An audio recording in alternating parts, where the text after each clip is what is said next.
Hi guys! Welcome back to my channel. And it's me again, your Ate Val, your Inday Val. Oh, yan. So, our video for today is about the new palette from Squad Cosmetics, which is the mini palettes of their, kung na-try nyo na yung mga, eyeshadow palettes nila. Nakakalimutan. Yung mga eyeshadow palettes nila na malalaki, as in magugulat ka for only 199 pesos. Yan. So, meron na silang mini version nun ngayon. So, yun ang ating bubuksan. Let's open it. Wow, bongga. Ang bongga na nabula. Doble siya guys. Doble. Yan. So, open natin sila. So, literal na mini siya guys. Kasi nung kinapa ko siya, sabi ko ang liliit. So, eto silang apat. The mini palette of Squad Cosmetics. Shucks, ayaw magbukas. Wait. Yan. Oh, cute. So, this is the blush eyeshadow palette and the Squad Nude Eyeshadow Palette. And Squad Fire. Ooh, parang alam ko na ang aking gagamitin. Squad Fire Palette and the Squad Coral Palette. So, yan. Ito na silang apat. Ang gagandang cute. Talagang mini sila, guys. Ito siya. Ganito sila kalaki. Ganito lang sila kaliit pala. Yan. So, sabi dito sa packaging, Squad Blush Eyeshadow Palette featuring, this is the blush kaya featuring a combination of matte and shimmer shades of light to deep cool natural tones. These shadows offer superior blendability and awesome color payoff. So, makikita natin ang kanyang performance pag trinay natin siya. So, ito siya guys. Yan, ang cute. Okay. Swatch natin si blush palette. Oh, from here, here, and here. Oh. Wow. Wow. Wow. So, hindi masyadong visible guys yung first shade because it is super light. Next shade. Next shade style, the shimmer and shimmers.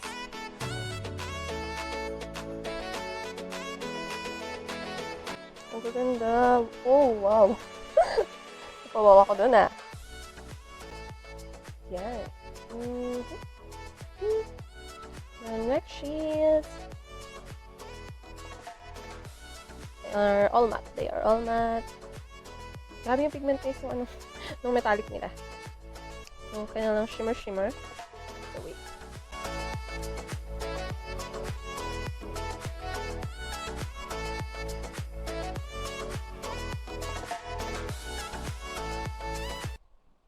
Wow.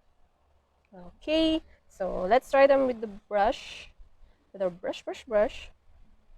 So, kuha tayo ng isang shade na pwede sa ating transition. So, ayan. Oh, wow. Ay, in fairness hindi siya ganun ka-powdery, guys. Uy. Nice. Nice, guys. Ang nice nung kanilang matte shades. So, So, try natin yung ibang shades para makita natin kung tama ba talaga na hindi sila ganun ka-powdery. Pare-parehas, guys. Hindi ganun ka-powdery. Hindi ganun yung fallouts masyado sa aking palette. So, ayan. This was the Squad Blush Eyeshadow Palette. Para na tayo kay Squad Coral Eyeshadow Palette. So, swatch natin sila para makita nyo. The first row, which contains matte and shimmers.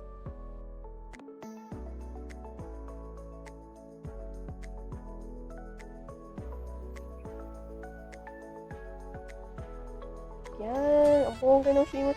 Ang ganda. Kita niyo ba guys? Guys.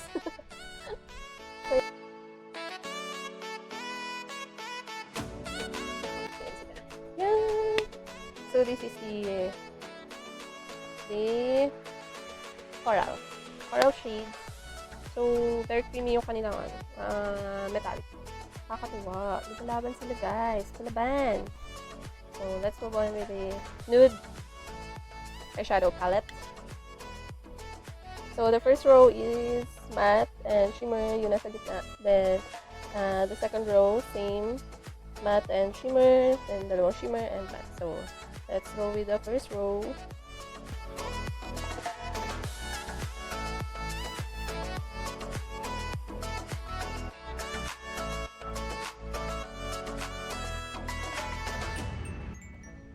It's super wow. Oopsie. So, ayan. Move on with the third row. Moving on with the third row.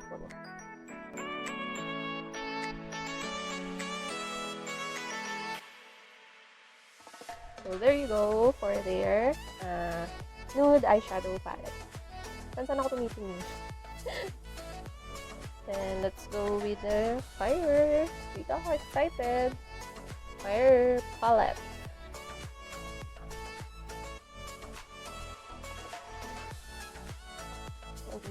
Okay.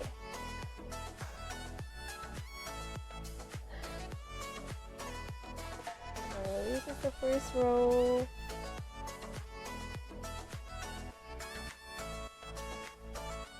Grabe ang metallics niya guys. Squad.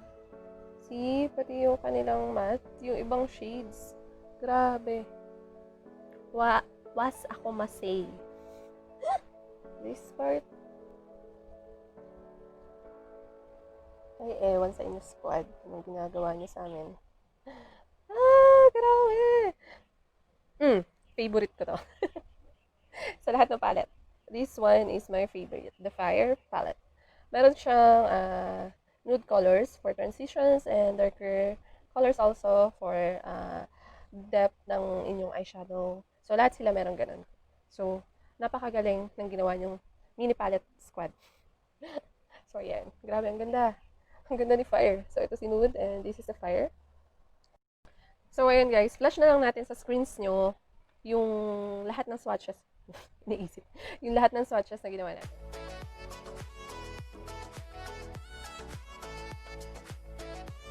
So, ayan. Those are the 4 swatches of the eyeshadows. Squad eyeshadow. Gawa na tayo ng ating eyeshadow look for our try-on ng Squad palette. So, try natin. I'll use the Squad Fire palette for this. So, ayan. Hindi ko alam gagawin kong look, but I'll try to, siguro mag-bumpy na lang tayo since medyo reddish and darker yung gusto kong color. So, I use this first. This one. For the transition color.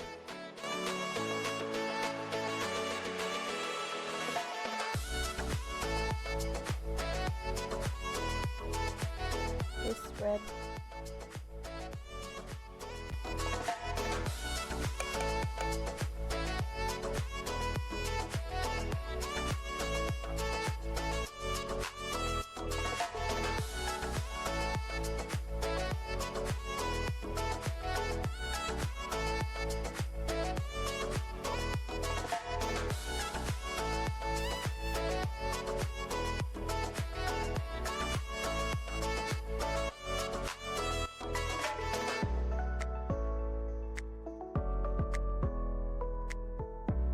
I forgot to say, hindi na ako naglagay ng eyeshadow primer or ng concealer sa aking eyes. Nag-direct na ako para makita nyo rin yung performance. And look at this, guys.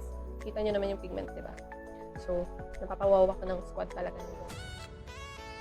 So, lagyan lang natin itong shade na ito for the outer V ng ating eyeshadow look. Just to deepen up our outer V area.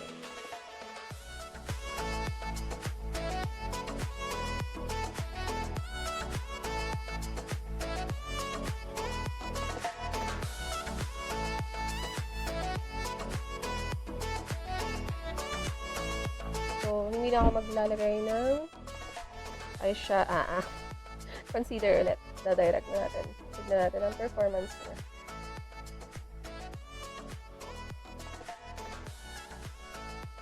So, ayan. Pag-brush, hindi siya masyadong makapit.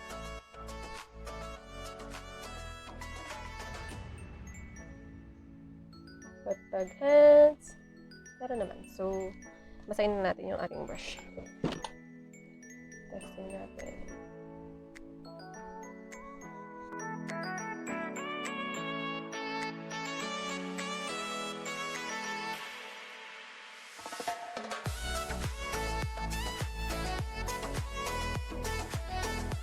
So, ayan.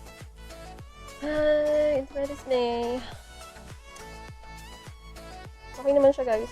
But, hindi siya ganun kapit. Hindi siya ganun ano yung tawag dito? Yung shimmer niya. Hindi ganun ka-visible. Pag walang, I think, pag walang concealer. So, siguro, gagamit kayo ng ano, and want nyo for pakak na makeup look. Gamit kayo ng concealer, guys. So, ginawa na natin yung best natin. Para palabasin yung kanyang shining, shimmering, splendid effect sa ating eye. Alone. And, ayan o, medyo nagbubuo-buo siya. Nagiging patchy na siya kapag binild up mo ng binild up. Ito nyo ba, guys? Ayan. So, lagyan na natin yung under eye area natin ng same color na to. This one. This red. Para makonect natin sila. Ayan.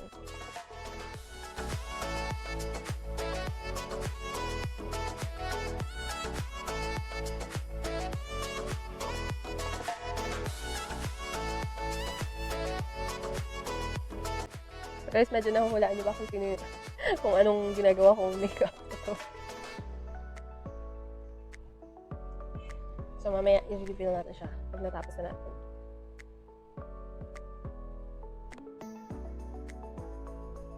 Ayan. Tapos na natin ang ating makeup look. So, I did it off-cam. Yung, so, siguro naman may hint na kayo of who's portraying or ginagaya for our look. And our try-on of this eyeshadow palette from Squad. So, here's my final thoughts.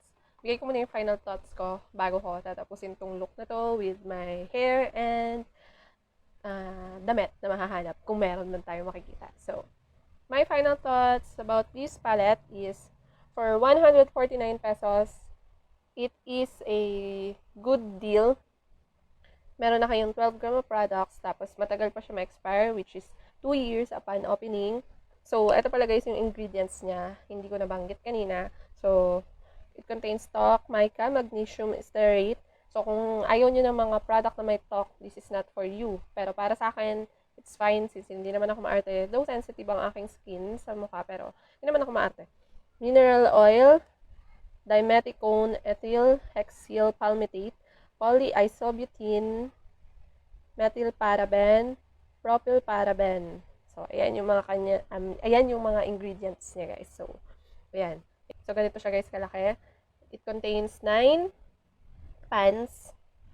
Meron siyang neutral or nude colors, yung light colors and deeper colors for transitions, and yung mga shimmerings. Yan, si nude guys, meron siyang 4 metallics and 5 mattes. So lahat ng ano niya is matte and metallics, and the coral eyeshadow is contains of 4 metallics, and then may 1 satin color, and puro ano na siya guys.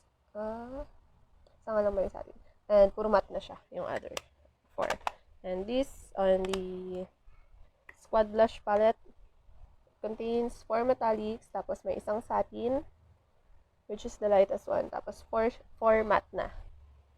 And ayan, ito din guys, Fire palette nila, and meron silang 3 metallics. Ito guys, hindi siya sobrang metallic, kaya siguro mahirap i-build up kanina. Siya yung ginamit ko. Ay, siya ba? Sorry. So, it has 4 metallics, then may dalawang satin color. Tama ba? Satin nga siya. Satin yung light na ano, and this one is also satin. And those other 3 colors are matte. So, ayan.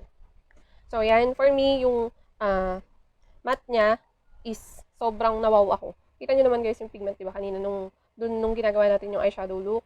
Grabe paglapat. Oh, ayun agad. Kita-kita mo na agad yung kanyang pigment, yung kanyang color. So, sobrang ganda nung kanyang matte shades. Yung matte shades.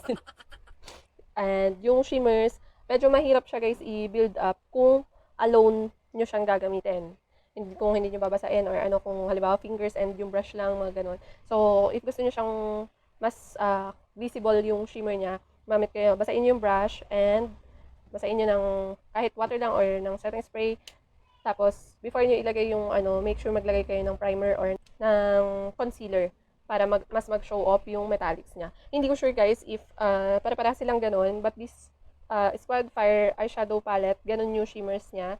And yung sa matte, basta wala akong masabi sa matte nila. Ang gaganda nung matte shades nila. 3 yung nagamit ko kanina and super okay for me.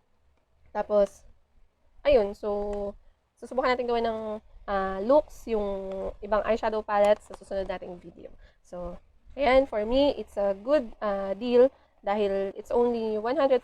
You'll get 9 colors and pwedeng-pwede nyo siyang dalhin dahil nga mini siya. So, pwede nyong bitbitin sa inyong sling bag, sa mga mahilig magdala-dala ng mga pampaganda, emerald, ganun yan. So, ayan guys, ilalagay ko na lang yung link. Meron sila sa Shopee and sa Lazada ng mga palettes na to. So, out na siya agad nung kaya pagkakita ko, bumili na agad ako. So, ayan. Ilalagay ko na sa description box yung links kung saan ko siya nakuha. So, ayan. Ayan, tapusin lang natin ulit yung ating look for our final look. So, ayan. I'll be back in a minute. Bibihis lang ako. A few moments later.